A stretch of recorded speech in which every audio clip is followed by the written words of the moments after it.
Hi, my name is Michael Hollins with the Hollins Bankruptcy Law Office, and today I'd like to talk to you about discharging medical debt. Can you discharge medical debt? How do you discharge medical debt?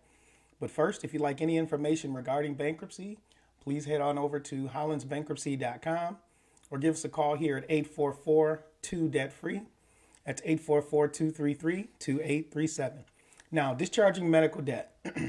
In this pandemic season, this is a topic that is going to, for lack of a better term, plague us some. It is already a tough time economically, and when you have mounting medical bills that the pandemic brings and that often are there anyway, sometimes it's impossible to pay these bills off. I know myself, I have had bills that I thought were covered by my insurance. Then later on, I found that there was a copay or there was a part of the bill that wasn't covered, even though I asked the right questions. How much is this out of pocket? A lot of times the answers I would get were not straightforward. So if you find yourself in that situation, that's what today's topic is all about.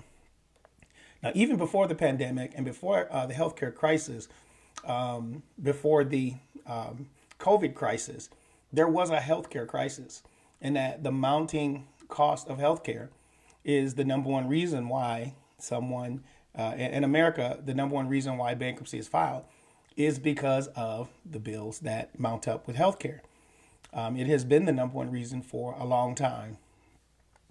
Medical bills it's one of those things where it affects everybody. Doesn't matter your age, your education, your race, your gender.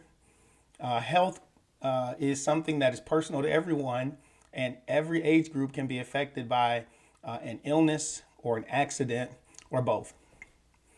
Now, debt can be, of course, discharged, and bankruptcy can be a solution for your medical debt. But oftentimes, what happens is we'll get to a certain place and we'll see that the debt is mounting and it's getting high. And sometimes we'll go and we'll swipe the credit card to pay for medical bills. Sometimes we'll find another solution and we'll go and get a loan to pay for the medical bills. And in the loan, we'll put up collateral, such as a home or a car or some type of a, 401k. Sometimes we'll cash that in as well or use that for collateral, to my earlier point, and go get loans. Sometimes we'll even get a advance on the equity in our home equity loan.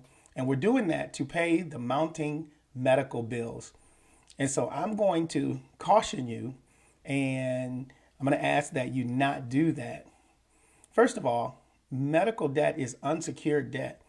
And unsecured debt can absolutely be discharged in Chapter 7. Whereas a secured debt, there's a little more to it. So a loan that is secured by a home or some other asset, or even your 401k, there are provisions that creditors can't reach and get your IRA or your 401k P2P.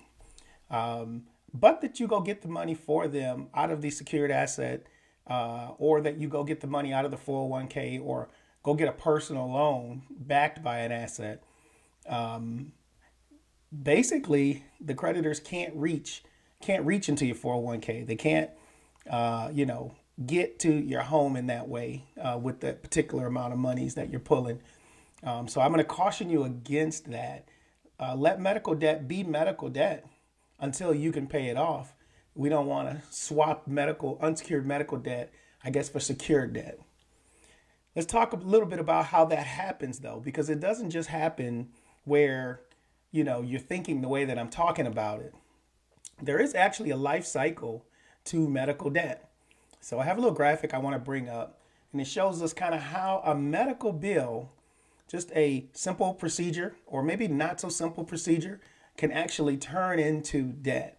And it doesn't happen overnight, but when it happens, I want you to be alert to it and see it as it happens. First, very basic, you have a healthcare procedure, and then you're billed for it. You request an itemized bill, or you should be. And this is a very high level view, just kind of top down. I'm sure that the medical billing people will say It's not this simple, but this is just my top-down view to quickly go through and look at the life cycle of a medical bill. You'll get an itemized bill, and it'll tell you what your insurance will cover. It'll show you what you have out of pocket. It'll also give you when you need to pay it. Of course, you have a full payment date, and you can make the payment in a lump sum. That's great. There's a due date, and if you can't make that due date, you can ask for extensions. You can make payment agreements. You can negotiate the cost. And in some cases, the bills just kind of go unpaid. If a bill goes unpaid, of course, it's sent to the collection agency. However, if you negotiate a cost, you make a payment plan, you're still doing well, and you can make those payments. Now, this is the part that I talked about earlier, where you have a payment plan for medical debt, and it is significant debt. Sometimes at this point, when we can't make those payments, that's when we'll go out and we'll swipe the credit card to pay these bills, or we'll pull money from the 401k, or we'll go get the personal loans, and we will back that loan with our assets, our home, and different things.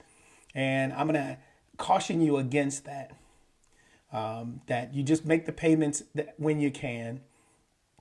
However, if the payments are not made and it becomes a collection, ultimately it can end up in a judgment status. It can end up in your credit report. And even at that point, you can still repay the debt. Just because it's on your credit report, you still have that option. And you can still settle the debt.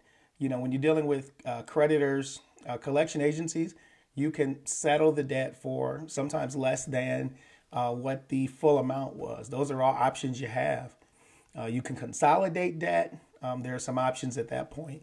But the option that I'm talking about today is bankruptcy, simply because Chapter 7 is the fresh start. Chapter 7 is the option that if you get to this point in that cycle and you have a mounting amount of debt that is going to take you a while and a big effort to pay off, it's going to affect your living such that your utility bills, your shelter payments, your food, your clothing, your car payments and things that you need to get around and live your life, that those things will be hampered because you're paying the medical bills, then you may want to consider bankruptcy because bankruptcy is the fresh start that will discharge all unsecured debt. And as I mentioned a couple times before, medical debt is unsecured debt. It is debt that Chapter 7 will discharge. And so when you file that gives you the fresh start from what you need in that regard. So I hope that I was able to help somebody. If I did help you, please like the video. If you know anyone that may need this information, I ask that you share it with them, share it in a group, share it in a chat. Again, my name is Michael Hollins, and I would like to thank everybody for listening.